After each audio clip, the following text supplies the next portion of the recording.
Hi everybody, welcome to another episode of Rangers of Shadow Deep. This is going to be the Beacon Tower, the first of three-part mission where the intrepid ranger Bron Bearkiller is now trying to investigate what's happened to the watchtower of Varden. He's received word from his commanding officer that all contact has been lost, and after the events of the missing villagers, he's decided to go and investigate, not being able to wait anymore for another ranger to join him. So him and his companions are off basically to discover the fate of the garrison at Varden, and they've encountered that there are some baddies, some kobolds guarding a bridge on the road there. So they're gonna have to sneak across, investigate what these kobolds are doing there, and try to discover the fate of this watchtower. So here is our table all set up here for the Beacon Towers. First mission, the bridge guards. So here's the bridge. Now, the scenario itself outlines that you should use gnolls, but I have these wonderful goblin-y kobold miniatures that are part of Owen's warband that are from the Tor Gaming Relics line, and they just seemed so perfect. I wanted to use them. Now there's a little encampment over here with a clue marker and a treasure token in it. That's sort of their place they're staying while they're guarding this bridge. There is a gnoll captain hanging out on the bridge with two gnoll fighters. Two gnoll fighters are also in the camp. And then there's 4 archers spread 8 inches apart across the river here that cuts across the table. Now you also have a sort of like surprise bonus in this mission. The kobolds are not currently aware that we're here and we're gonna fight. So we're using the stats for the gnolls from the rulebook, but obviously these miniatures are gonna represent everybody. Now you get +4 to attack them as long as they're not surprised and the alarm isn't raised. The alarm is raised if a kobold ever activates in the creature phase with line of sight to one of the heroes, and they'll just fight and shoot as normal. So we're gonna get kind of a surprise. We sneak up on them and try and attack them. So now my current warband, Bron and his companions, we still have 100 recruitment points, actually 102 to play with right now. So Bron has his trusty sidekicks, which are Thaddeus the Raven. We've got Bertrand, who is his guardsman, and then Vigo, the man-at-arms. We've got Little Fox, the rogue, and then finally Renton, the tracker over here. And they are they're preparing to basically launch an assault on this bridge and try and quietly eliminate the guards without the alarm being raised. Swimming the river is very difficult because it's so cold. It's a -3. Now there is a ford over here that I could try and cross as well to get across the table. I am attempting to get across the table, and turns 1, 3, 5, 7, and 9, there's going to be an event card flipped. The event deck is already prepared here. There's 6 possible events. The clue could also be one of 3 items. So and conveniently, maybe on purpose, Joe used items from the old Frostgrave treasure kit. There's a scroll, a key, and a book that could show up in the clues over there and be investigated later on. So I am playing on a 36 by 36 inch board. There's a bunch of different sort of like variant scenario sizes for the table size. I'm just going to always play on a 3-foot board and just adjust deployment accordingly. So I've got the river 9 inches out, and we'll have 6-inch deployment for the heroes. We're deployed for round 1. Everyone deploying pretty much out of hiding. We have Vigo with Renton and Bron sort of hiding right here in the middle, ready to face down the bridge. Then we've got Bertrand and Little Fox on the flank to go and try and kill this archer, maybe get across the ford. And then finally Thaddeus lurking over here to go and harass the camp and maybe discover what the clue that is. The ranger phase, you know, I never do things subtly. We're going to group activate here and everyone's going to move. So we're going to have good old Renton just slip over here. And the boss is also going to slip around the corner. And then we'll just stay in cover with Vigo for now. We do have our surprise shot, and we're going to take some shots. Renton's going to fire first. He's a tracker with a bow, so he can shoot 24 inches. He's going to try and kill that archer with the element of surprise. He got +4 to his hit, but there'll be a +4 to the defense for the, or +1 to the defense for the archer, because I did move before I fired. And his native bonus for Renton is +2, so he's a +6 to his roll. As in previous games, the small d20 is always going to be the monster, the hero is always going to be the large one. So +6 to his shoot, +2, he's natively +1 for the kobold there. So +6 is going to be a 21 to a, oh, I guess that's only 8. So he definitely hits him with the bow. He's armor 11, so 21 minus 11 is a total of 10. He's only got 10 hit points, so Renton just lands that arrow in his eye, and this kobold is killed. Well, Bron is also shoot +2, and he's going to try and land one into that kobold fighter over there, who's also in the open. Now he's +2, and with the boss having moved, he'll be +3 total. I'll be +6 to my roll for the boss. Come on, Bron. Oh, just crits him. just explodes him. Even with the total of 20, that'll be a 26 for Bron, plus it's a crit, so +5 damage. So that fellow being army R11, it's still more than 10 points. And just kills him. I should have shot the captain. Second action, do we just want to move up? Yeah, we're just going to skirt up forward 3 inches. Sorry, 2.5 actually, because he is a man-at-arms. His second move won't be that far with Vigo. Well, creature phase, starting with the captain. Obviously, he knows something's wrong because the guy just next to him had his heart exploded by an arrow. So he has line of fire to a hero, which means the alarm is now raised. He'll make his first move towards them. Just going to move 9 as he doesn't have missile weapons, so he'll end up right there. Heading towards the heroes. His friend will follow him, the next closest. Then it will be you. We'll make a move towards the nearest hero, run out with your bow, and then try and snap off a shot. So the closest visible guy with the lowest health would probably be Vigo, who will eat an arrow. Now Vigo's fight +3. He's going to be +4 because that Kobold moved first. The Kobold is shoot +1, I believe. Shoot +2 for the Kobold, to a total of +4 for Vigo. Vigo gets a 9 to a total of 4, so he's okay. He ducks it, or just bounces it off his shield. This little fella can see Renton up on top of that cliff, so he's going to move up 6 and then snap a shot after him as well. I think he's going to be in cover though, plus this guy moved. Renton's normally +2 fight, as he's a lover, not a fighter, but he's +2 from the rocks and then +1 more because of the move, so +5 to +2. That's a 9 to a 5, so he's okay. Going great, we're not getting aggressively diced yet. So the kobolds will never jump into the river. This little fellow though can definitely see Renton, so he's going to try and get closer. Just coming up 3 though, he's going to go through difficult ground, which is good for him because it gives him some cover. Renton, of course, also in cover, is going to take a shot. He'll be at +4 again, 5 because the guy moved, and it's shoot +2 for the goblin. 15 to a total of 19, so once again Renton is lucky and it bounced off the rocks. These last 2 kobolds start screaming around the corner and end up here on the bridge and around the corner just behind. Alright, well the kobolds are alerted and it's time for the men to get to work. So we'll have our man-at-arms here, Bertrand, move in the companion phase. He moves 6, he's going to stick to cover behind this tree here. He can move 3 more, so he'll just slide out and just kind of hug the wall. We can move 7 with Little Fox, who'll move forward. Oh, you know what I forgot? I forgot to make a tracking roll. Renton's tracking +5, and he fails, so it didn't matter, but I could have moved 3 heroes 6 inches before the game started. Would have only been relevant if Renton had made that roll, basically to navigate and try and get people up closer. So Little Fox is going to move up like so. I've basically ignored all the sneaking around, I'm just going gung-ho. And then he can go 3.5 more, which will put him up here. Shoot me, Kobold! And finally Thaddeus can move 9. So there's 8 and 1 more, and then 4.5. He's gonna go try and peck the eyes out of this kobold in the rocks, but he'll hide behind the tree for a minute to do so. Right, and the companions have all gone. We managed to eliminate 2 kobolds. We do have an event on round 1. So the event phase number 2 begins to rain. A heavy rain starts, and all shooting is reduced to 12 inches. And there's a penalty to shooting attacks of -2. So it's a good thing we used up our surprise because the rain's begun. Alright, turn 2 of a possible 10, a ranger phase. Well, do we want to go fight and murder everyone? We can still shoot, but we've lost our surprise bonus here. Or we could just wait for them to come to us and form a defensive line.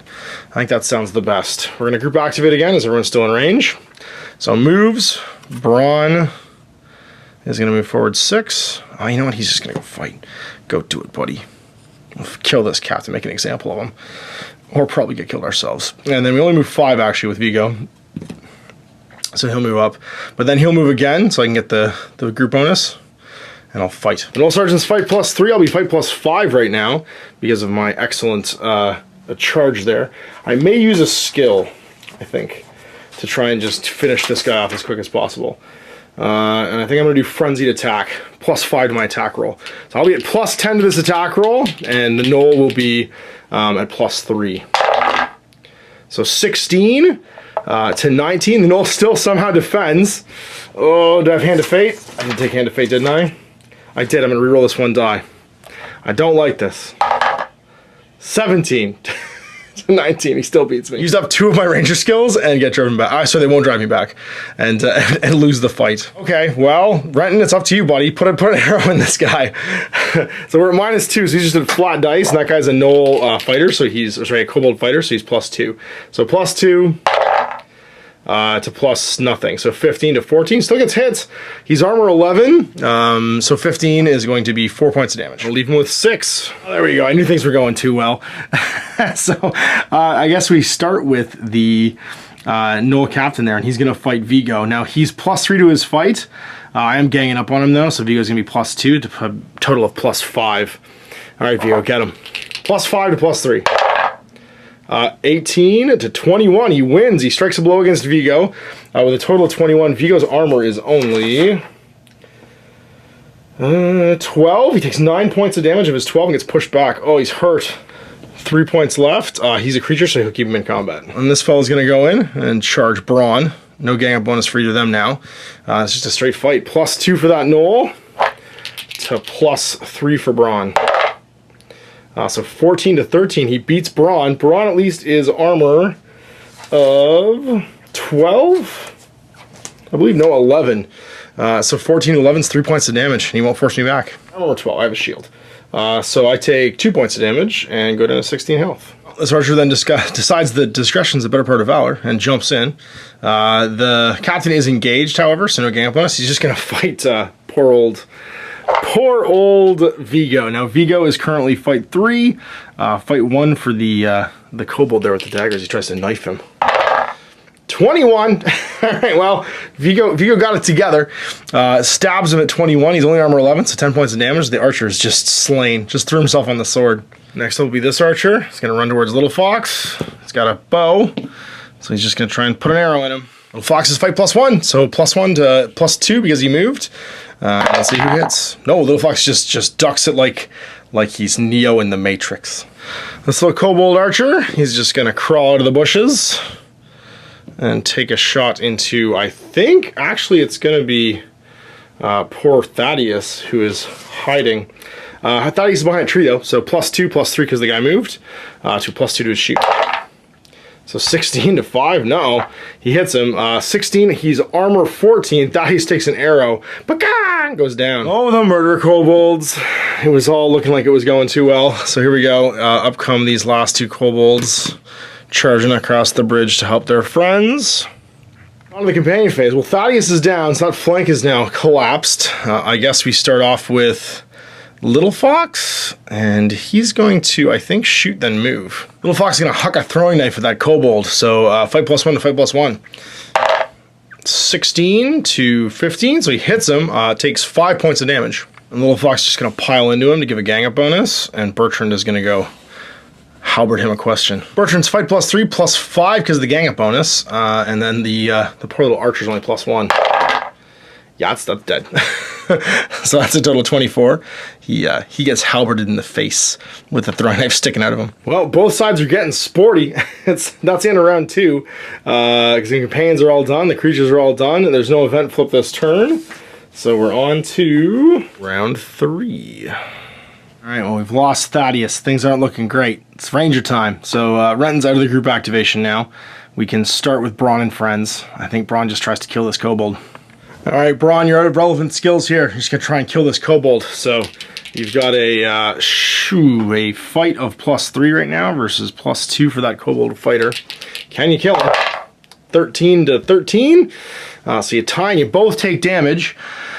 Now, there's some options here. If we both take damage, that means we will be at 14. He'll take 3 and go down to 3, and I'll take 3 and go down to 13. Let's do it. So I'm down to 13. He'll be down to 3, but I think the important thing is here, I'm going to shove you back an inch, and that way we can gang up on this captain. Vigo will take a swing right now at fight +5. See if we can hit him. So +5 gives him a 24. Monsters don't crit, thankfully, so he's only at 23, but 24 to an armor of 12 just kills him. And actually, he had a double-handed weapon, which means V goes down to 1 hit point. When he took his damage, he should take him +2. Battered but unbowed, the monsters then go. He'll charge in. Bron will, Vigo will snap, so we can outnumber this guy. And he'll attack the guy at the lowest health, which will be Vigo, but it's still fight +5 to fight +3. So +5, 23, but then Vigo crits. And the crit is still at +5, so 25, just kills this guy. Then the next two warriors move in. First one jumps in here, takes a stab. Bron will snap, because of course he will. Defend his friend. +5 for Vigo, and a +2 for that warrior. Oh, Vigo's down, so that's going to be a total of 20 to 14. Vigo takes a whole bunch of damage and goes out. It's Bron against the world. This guy comes in and makes a swing at +4 now to Bron's +3. Sometimes you just have to aggressively kill kobolds. Let's see what happens. +3 for Bron, +5 for the kobolds. 20 to 12. Oh, 20 minus 8. He's going to be down to 5 health left. Sorry, Bronze armor 12 the 12 armor leaves him with -8 hit points. That's why he's at 5. So this last kobold is just gonna run up to the edge of this and then sling an arrow into Renton, I guess. So +2, 3 for removed, 5 for the rocks, and then 2 shoot for the kobold. 10 to 5, but his armor's high enough, he just bounces it. 10 to 8, so he just bounces it. Well, companion phase, Renton, get down here. 3 to get down over the difficult terrain, climbing down the rocks. And then second move, he can move 3.5 actually, because he's 7, I believe. He can move 3 again. He's just gonna come out here. Get ready to fight. He's just gonna go 9, get in the war over here. Ready to fight. And then Little Fox is gonna head off 10.5 towards the bridge. So 9, 10.5. We need him, he's there, but he's also gonna go loot the camp. Well, that's the end of round 3. It is an event turn. Yes. Soldier appears, a random soldier that escaped from Varden with news of the I guess the events that took place there arrives. Anywhere on the other side of the river, and he counts as one of my companions for the rest of the encounter. So, good news, reinforcements, because we're losing some guys. All right, Ranger phase, well, we're group activating, because of course we are. And we're gonna start with, you're piling in here, Bertrand. Do I want to pile in with, do I want to pile in with him as well? We won't get any gang up bonuses. I'm a lover, not a fighter. I could just go stab this archer. Do you want to go get him, Bertrand? Can you Legolas this thing? You might be able to. You could also just go like that and arrow him. Actually, it's the same if you shoot him or if you fight him. He gets a fight bonus if you shoot him. Yeah, I know, we'll hop it and go fight him. Let's do this, archer boy. All right, fights then. We're gonna have, I guess, Bron fight first. No. Yes, Bron's gonna fight first. He's gonna swing into this fighter. He will not get a gang up bonus, but neither will they. So fight 2 to fight 3. Come on, Bron, get it together, buddy. 19 to 17. So Bron takes another 7 damage and he's down. Oh, it's all gone wrong. All right, Renton's gonna fight the archer. He's fight +2 with his staff, which I guess is just his bow. Oh no, but the archer's terrifying and rolls a 19. So 19 to 10. This has all gone horribly wrong. So what happens to you, Renton? You are armor 11. You take 8 damage. You have 4 left. Bertrand fights this kobold. He's +3. Gets +2. And Bertrand knows what's up. Bertrand just cleaves this guy in twain, like so. All right, remaining kobolds, gonna walk on and try and stab old Bertrand. Bertrand's now in charge. He is the captain now. +3 to +2, so 16 to 15. He does hurt him. So Bertrand's gonna take some damage. He's armor 11, I believe. Takes 5 damage. He's got 7 left, and he won't push him back. And this archer attacks Renton again. Fight +1 to fight +2. There we go, so 16 to not 16. And sorry, actually, I have a staff. I should have 1 less damage on me, because I actually defend damage rolls with the staff. But I also do 1 less damage. So 16 becomes a total of 15 for damage purposes. This guy, I think, is armor 10. Armor 11, he takes 4 and goes down to 6 hit points. All right, with the sounds of battle, this man-at-arms is gonna just rush up 9 over the bridge, try and help these poor rangers that are clearly outnumbered by the kobolds. Then Little Fox is going to be like, well, I'm not very trustworthy. I go 9, and then 2.5 more. I'm just going to go see what's in this camp over here. I'm sure it's all fine. Those rangers will be fine. No event flip this turn, so we're on to turn number 5. And it's time for some ranger activation. Oh yeah, he's dead. So it's straight to creatures. All right, Bertrand in this life and death struggle with this kobold with a giant nunchuck. How does he do? +3 to +2. Oh no, 19. Bertrand's down. All right, Renton, you and Littlefinger are it. You're the last of the mission. So that kobold with the archer's +1 to Renton's +2. Renton gets a 10. The kobold does not get a 10, so Renton doesn't do any damage because he only does 10 and that guy's armor 11, but he will push him back an inch just to get him into bow and arrow line of sight. Well, companions, this handy reinforcement man-at-arms is going to move in, and he'll head over here. And then fight. Doesn't actually fight yet, but he's going to go stab him. And then Little Fox is going to go grab that clue. Just wanders in the camp. It's like, doo-doo-doo, wonder what's going on over here, and finds this. Roll a 12, which means you find some keys. You find a set of keys. After the scenario, pick one figure to make an armory roll. If successful, you recognize them as the keys to Varden and can use them in the next scenario. Handy! So we found a set of magic keys. All right, and it's up to Renton. He pushed him back more than an inch, so he's just going to shoot him with a bow and arrow, because obviously this is not going well trying to fight him with his quarterstaff. So he's going to shoot him at +2, +1 fight for the kobold. So it's only an 8, so he hits him, but it just pings off his armor, and then he'll go and, I think, hop this. So he's going to go 2, hop it for 2, and then he's got 1.5 left. He's going to back up to there. This random guard do the fighting for us. All right, it's turn 5. God, I hope no more kobolds show up, so it is an event turn. Let's flip and see what happens. Something good. Something not koboldy. 5. A booby trap! Pick a random hero. The figure must make a traps roll or a perception roll. If they fail, they need to take a +1 attack. All right, so let's do, there's 3 figures on the table. So we will roll d6. 1 to 2, it's Little Fox. 3, 4, it's Renton. 5, 6, it's the man-at-arms. It's the man-at-arms. He just stumbles on a trap. So he has to make a perception roll or a, wow, there's nothing good here. It's all target number 7. So he's just trying to roll 7+. He does, so he's okay. Whatever the trap was, he perceived it and did not step on it. He's actually the kobold just throwing pocket sand in his eyes. Like, pocket sand. All right, well, that's the end of 5. We're on to 6. For the record, this is the closest we've come to total party kill. So this fella's gonna move up, not engage, and we're gonna shoot each other over the fence, I guess. Like this point blank arrow fight they're having over the wall. Let's see what happens. Shoot +2, but Renton's gonna be 2, 3 because he moved. And then the fence gives him 2 extras, so 5.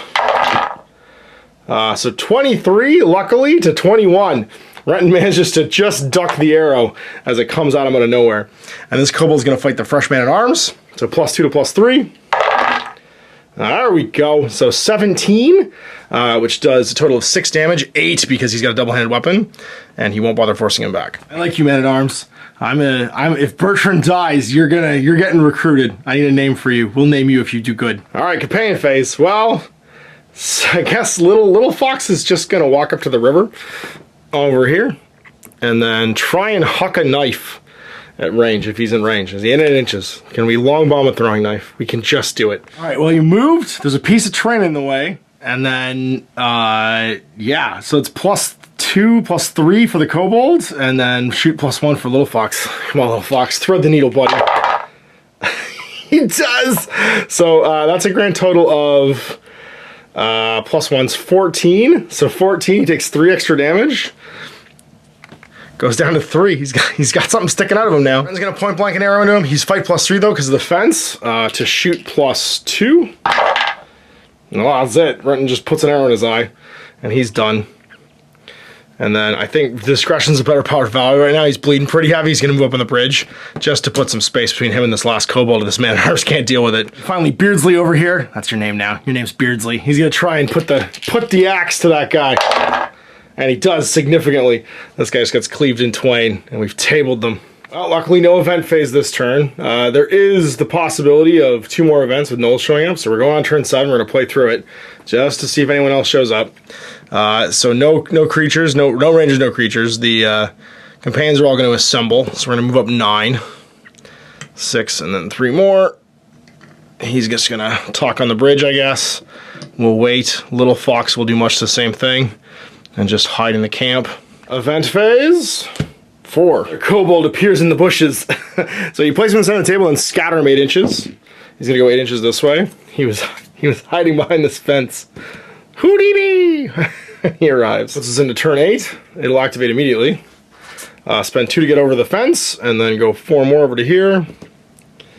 Can't see anybody, so it's gonna go another 3. Or sorry, can see somebody. It's gonna go another 3 towards the heroes. Companions get to go. Renton, just draw down, buddy. Doesn't bother moving. Just aims an arrow at him. +2 to +2. Yeah, Renton's fed up. That's 20. He takes 9 points of damage. Renton's not having a good day. This guy's got 1 hit point left. Beardsley just takes position in front of Renton to cover the bridge. And then Little Fox will just run around to be in behind. Turn 9, the last of the kobolds, the charge of the kobold brigade, runs forward 8, and then engages Beardsley. Beardsley's at +3, takes a swing, and just cleaves that guy to death. Murders him. Final event for the turn, number 3. The gnoll appears in the center of the table and scatters. What direction does he go? 8 inches. He's gonna appear this way. Oh, there was a gnoll under these posts. Danger gnoll, signpost gnoll. Sorry, kobold rather. He's gonna spend 2 to hop it, and then he'll engage. Take a swing at old Beardsley. Beardsley, you were always my favorite, even though you just arrived. Beardsley just kills him. Just hops out and murders him. I like that the NPC has more kills than the party almost. With that, that was the last event draw, so we are on turn 10, and the bridge has been retaken by Renton, Little Fox, and Beardsley, the random men-at-arms from Varden. One thing we will do, though, in the last turn, is go pick up that treasure token. All right, so a great many naughty rolls to make with both Bron, Vigo, Bertrand, and Thaddeus taken out of action. They all have to make an injury roll now. I'm looking for 9+, and I'm trying not to roll any 1s or 2s. Bron can add +1 to his roll, though. That's a 5. Uh-oh, that's going to be a badly wounded. That means he is going to suffer a grievous wound. It'll heal, but it's going to take time. If it's a ranger, he starts the next game with -5 health. He'll only have 13 health to begin with. Then it's on to Vigo. 18, full recovery, he'll be fine. Bertrand, 7. 7 is a close call. He loses any non-standard equipment he has. Luckily, Bertrand had not been equipped with anything, so he just gets a full recovery otherwise, because he gets robbed. The kobolds steal all of his bread. And then poor Thaddeus, what happens to him? 16. He'll fully recover and be ready for the next scenario. So both Little Fox and Bertrand and Renton are going to gain +1 to their experience. Their survival points or whatever it is. What is it called? It's called progression points. Because they basically lasted the game without being taken out of action. And I am going to also move Renton off the table as the last turn as well, because he didn't need to shoot, because Beardsley took care of everything. So I have at least 1 model off the board at the end of the game, because that's time for the rest of the experience. We killed 11 kobolds. There was... how many? There was the 8 that started on the table, plus 9 for the boss, plus the 2 that arrived. So yeah, 11 kobolds at 3 each is 33 experience. And then on top of that, we found the keys, which give us 5 extra, so 38. And 1 ranger made it across a bridge and over, so 48, 53 experience at the end of it all. Added to what I've got in the bank, that will give Bron 53 plus 74 is 127, so we can bind their level. Well, level 2 does give us a fight increase, a stat increase. We're going to increase fight to +4 and make Bron a little bit better at stabbing, as he was clearly not quite good enough at stabbing in this mission. Let's see what our magic item was, a Little Fox found.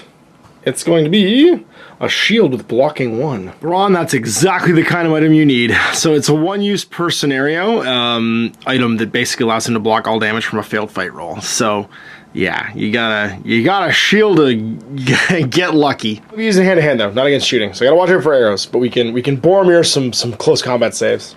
So there we go, our first adventure in Rangers of Shadowdeep that nearly ended in a total party kill, but for the timely intervention of Beardsley the Man-at-Arms, survivor of the Beacon Tower.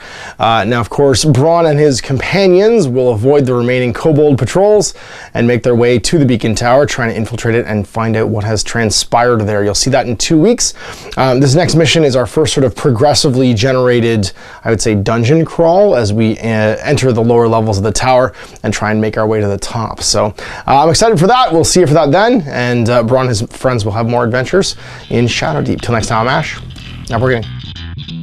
I hope you enjoyed that video. If you want to support the channel, of course, like and subscribe and hit the little bell below so you get notifications when I post future content. I do post stuff 7 days a week. If you want to support the channel further, you can, of course, buy a t-shirt through Spreadshirt, buy a measuring gauge or objective markers from Death Ray Designs, or, of course, most importantly, there is Patreon. Patreon is what makes all this possible, keeps the lights on, pays for the studio costs, pays for the equipment, model costs, and everything else, and most importantly, puts food in my kids' bellies and a roof over their heads.